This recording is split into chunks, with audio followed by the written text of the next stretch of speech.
Hello বন্ধুরা, কে কেমন আছো? আমি তো অনেক ভালো আছি। আর আজকেও চলে আসছি সুন্দর একটা ব্লগ ভিডিও নিয়ে। ঠিক আছে বন্ধুরা, প্রথম থেকে লাস্ট পর্যন্ত ভিডিওটা দেখবে, সবার কাছে রিকোয়েস্ট।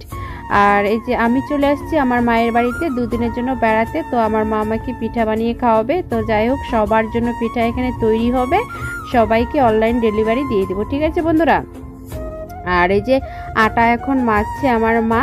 তো এখানে আমাদের কিন্তু এটা গরিবদের পিঠা। ঠিক আছে, যারা বড়লোকের পিঠা যারা তৈরি করে তারা তো অনেক কিছু দেয়, তো আমরা বিশেষ কিছু দেইনি এখানে। জাস্ট এই আটাটার মধ্যে কি কি আছে আমি বলে দিচ্ছি। ঠিক আছে বন্ধুরা, আর এই যে এই দুটো হচ্ছে আমার ভাইয়ের ছেলে আর মেয়ে। ও যে বসে আছে ওটা আমার বড় ভাইয়ের ছেলে, আর এটা আমার ছোট ভাইয়ের মেয়ে। তো দুজনে এত শত্রু যে খুঁচা মারবে একটু বাস হয়ে গেল, চালু হয়ে গেল ওদের। দেখছো বন্ধুরা, মানে কি বলবো, বলার মতো না। এখনই ওরা দুজনই শত্রু ওদের।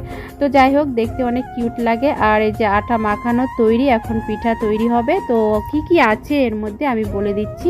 এখানে আছে চালের গুঁড়ো আছে, তারপর একটু আটা আছে, ময়দা আছে, সুজি আছে, আর চিনি দিয়ে সব কিছু মিক্সড করে মেখেছে।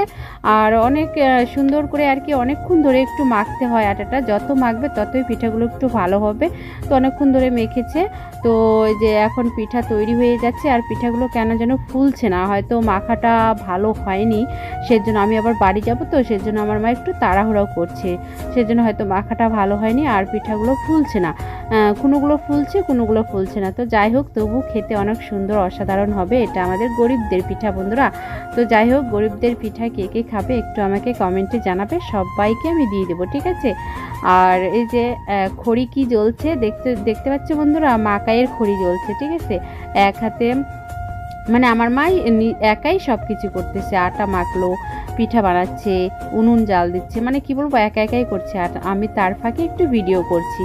তো যাই হোক বন্ধুরা, যদি ভিডিওটা ভালো লাগে তো অবশ্যই একটা লাইক কমেন্ট শেয়ার করতে ভুলবে না। যে ফেসবুক পেজ থেকে দেখছো অবশ্যই আমাকে ফলো করে দিবে, আর যে ইউটিউব থেকে দেখছো সাবস্ক্রাইব অবশ্যই করে দিবে। ঠিক আছে বন্ধুরা, তো যাই হোক, এখানে কতগুলো পিঠা তৈরি হবে আমি কিন্তু জানি না। তো কয়েকটা আমি আবার নিয়ে যাব।